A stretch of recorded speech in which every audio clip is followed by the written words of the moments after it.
Let's move the issue back to Palestine and the worldwide movement in solidarity with Palestine. And we are, as always, very honored to be joined here on the show by Yara Shoufani, who is a member of the Palestinian Youth Movement. Yara, thanks so much for being with us again. Thanks for having me on.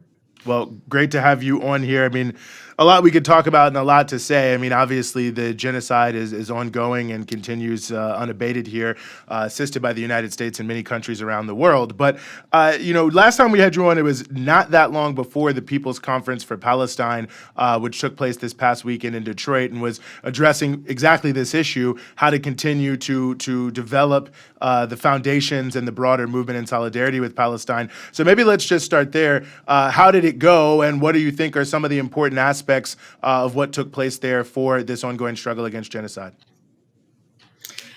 Yeah, I mean, like we said on the last show, we just actually concluded now the People's Conference for Palestine, which took place, like you said, Eugene, on May 24th to 26th in Detroit. And I think that it was a really, really critical conference that will go down in history, particularly in the history of the Palestinian struggle in North America. We had over 3,500 people who attended the conference, who were registered for the conference, over 450 endorsing organizations, and over 14 convening organizations, including the Palestinian Youth Movement. And when we thought about putting this conference together, the idea here was really that our organizations and the movement for Palestine have spent the last 8 months endlessly organizing out in the streets, organizing, protests and direct actions, blocking highways and bridges and stopping boats from, with weapons, headed to the Zionist entity from taking off, leaving ports. We had the movement for Palestine had at that point also convened, 2 national marches on DC. In the last 8 months, we had a national march on Ottawa. Organizers have been organizing in their workplaces, in their schools. We saw the encampments that have taken the country and North America and Europe as well by hold over the last over a month now. And so in a space where our movements have been mobilizing and organizing for the last 8 months, we felt we really needed a space for us to come together and basically strategize and ask the questions of, how can we actually be stronger? How can we be more effective? How can we use this moment and the heightened consciousness that we're seeing emerge in this moment to actually produce organizations that are capable of continuing the fight? These were the kinds of questions and conversations that took place at the conference itself. We were joined by people who have been part of the struggle for Palestinian liberation and, other fights as well. For decades, right? People who had been, compelled into the struggle maybe in 2014 during the assault on Gaza then, or maybe in 2021 during the Unity Uprising. So moments similar to this moment, although perhaps on a smaller scale. And then we were also joined by people who had joined the struggle for the first time in the last 8 months, and who, are asking the question of like, what do I do? How do I contribute? How do I play a critical role in ending this genocide? And it was critical for us to come together and strategize and also build the connections and relationships that are going to allow for the movement to be successful. I think one of the important things to mention too is that the conference itself faced significant repression. We had visas of speakers as well as attendees denied, people turned away at the U.S., not allowed to enter the country. The conference was also attacked by right-wing media as well as some mainstream media. And so the conference there was an attempt to repress us, but we, as we have over the last 8 months, that repression was not able to stop us. We were still able to convene and to show the world that the world stands with Palestine. And we were also able to honor the prisoner movement and our prisoners at the conference with a keynote speaker, with one of our keynote speakers being Sanat Dakka, who is the late wife of Palestinian revolutionary and revolutionary prisoner and martyr Walid Dakka, who's been critical to the Palestinian struggle and to the contribution of revolutionary literature and movements from inside Zionist prisons. And Walid was martyred after 38 years in Zionist prison through medical neglect, despite PYM and other organizations taking up multiple campaigns to call for Walid to be released from prison. And so Sanat and her daughter, Milad, who was conceived through the smuggling of sperm while Walid was in prison, were able to come and be honored at the conference, not just to honor Walid, but also to honor our people's steadfastness, our people's continued commitment to struggle and to the prisoners movement. And then, of course, we were able to launch some exciting projects coming out of the conference, one being a campaign, a PYM-led campaign to target Maersk, a logistics company that is responsible for shipping weapons to the Zionist entity, as well as, and I know we'll likely talk about this in a little bit, the launch of a national action around the White House on June 8th. So to speak to that action, I mean, one of the kind of ending statements was about the activists, the movement being Biden's red line. So I want you to elaborate on what that means, because obviously that's a play on the idea that Biden said Rafah would be a red line. But obviously there are no red lines because Israel's just bombing tents in Rafah now. And, the U.S. is pretending it's not happening because they don't actually care. So talk about the meaning of being Biden's red line. Yeah, Rania, like you said, actually, while we were at the conference, the news of the attack on Rafah emerged on Sunday night. And it was really, really difficult for all of us there. And we were there collectively, and we were able to announce this action in that space. But we have had over 1 million Palestinians sheltering in Rafah since October. And just this past weekend, we saw a large escalation, an attack that took place against Rafah, which I think is important to note took place after the resistance took multiple IOF soldiers hostage, which really shows that the Zionist state, as we've been saying all along, is not accomplishing their military objectives and is actually, just engaged in mass genocide. Initially there was confusion or intentional kind of misarticulation of what was taking place, first saying that it was a targeted attack and then retracting. And so there's been kind of this attempt to muddy the waters of what actually took place in Rafah. But I think it's really clear, like it's being called, there's one of the massacres is being called the tent massacre, which is what you mentioned, Rania, and that's an attack on a shelter in Rafah, and it was a horrific incident which killed over 45 people. The images that emerged were really, really difficult to watch, really considering that these are people who have been sheltering in Rafah precisely because there is nowhere else to go and because Gaza is being, subject to mass destruction. And we've seen in response protests take place everywhere. World leaders are outraged at this attack.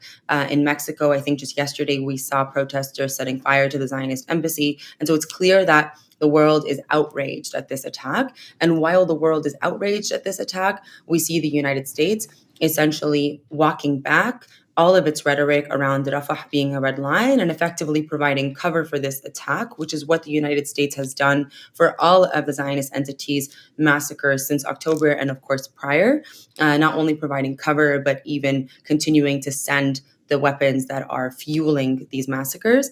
And, we saw Biden initially just a few weeks ago say that Rafah would be his red line and even go so far as to threaten the stopping of U.S. flow of weapons to the Zionist entity if the Zionist entity were to enter Rafah.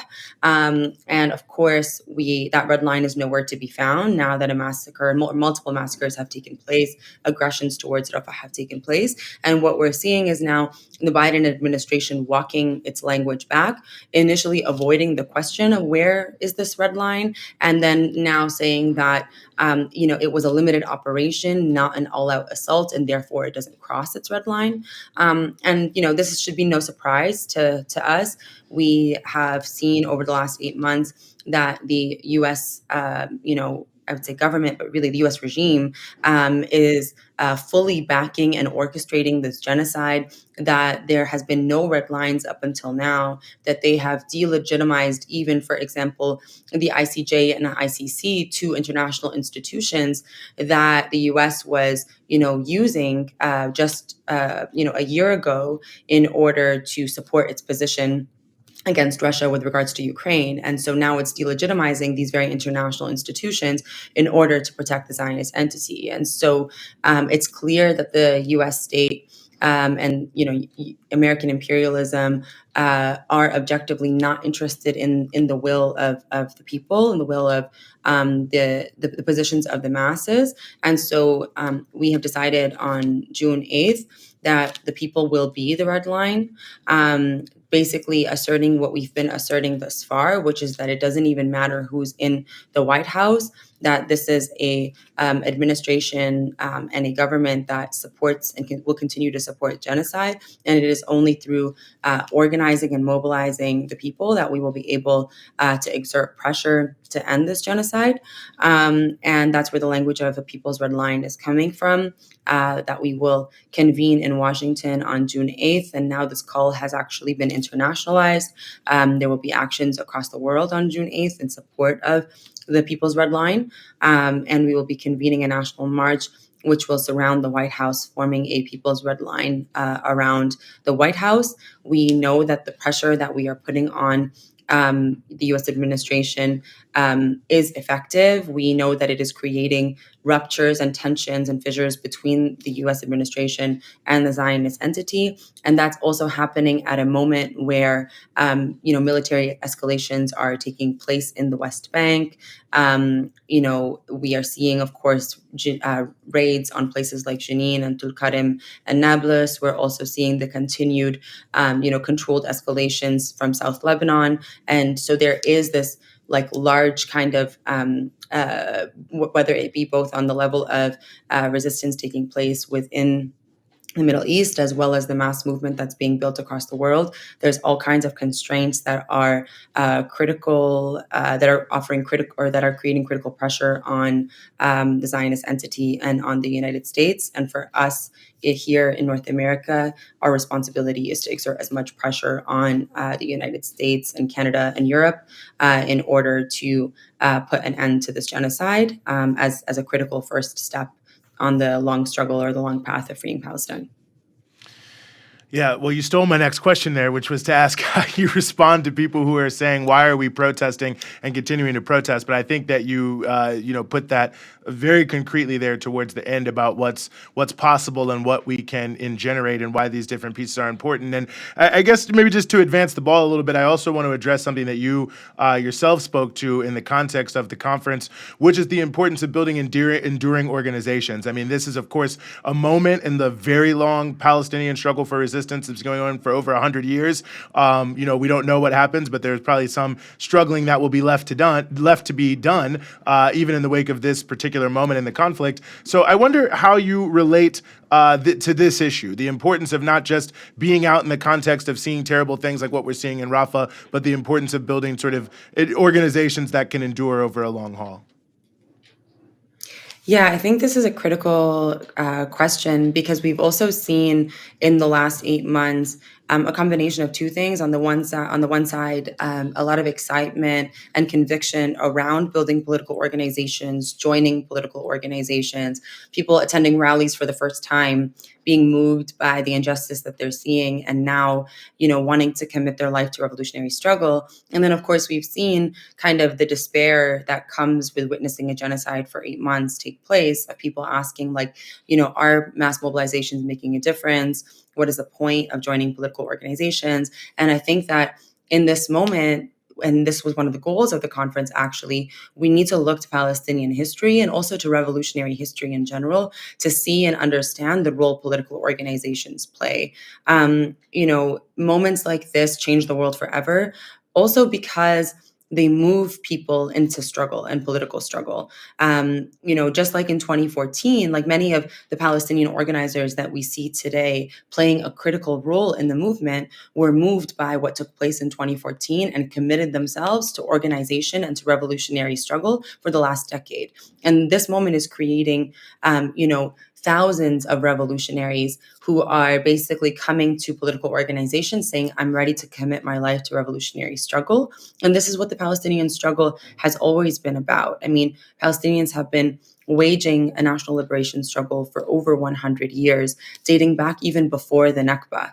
1936, the Palestinian peasants and popular classes waged a heroic battle against not only Zionist settlers, but also against British imperialists. And so our people know that the struggle is a long-term struggle and, have learned from the experiences of, 20 or 100 years ago from the 1936 revolution to the first intifada, right? These revolutionary moments are moments where our people in the homeland have studied and used them in order to accumulate experience and in order to accumulate political organizations and vehicles that can be even more effective in the next phase of the struggle.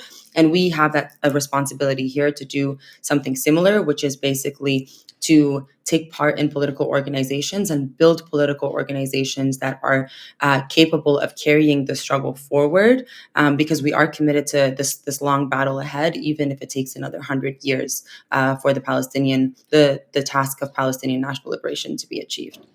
Mm-hmm. Well, sorry, go ahead, Rania. Oh, no, I was probably going to say, well, and then you said, well, so you take it there. Thank you. I appreciate that. Our mind is we're on the same page here. Anyway, sorry, long story short, Yara, I really appreciate you being willing to join us. Really quickly, you mentioned a couple things that are upcoming. Where can people go to look to find out more information? So for the June 8th Red Line action, people can go to the Palestinian Youth Movement's Instagram. There's also buses that the Answer Coalition is organizing to DC, so people can go check those out as well if they'd like to book their bus to DC. And for the campaign against Maersk, we have a website, maskoffmaersk.com, that people can go to learn more about the campaign. Wow, I love that name. And if somehow you missed the People's Conference for Palestine, a lot of it is on our live page here at Breakthrough News. You can check out a lot of the great speeches, including from Yara Shoufani, who is a member of the Palestinian Youth Movement. Yara, thanks so much, as always, for some of your time here on the Freedom Side. Thanks so much for having me on.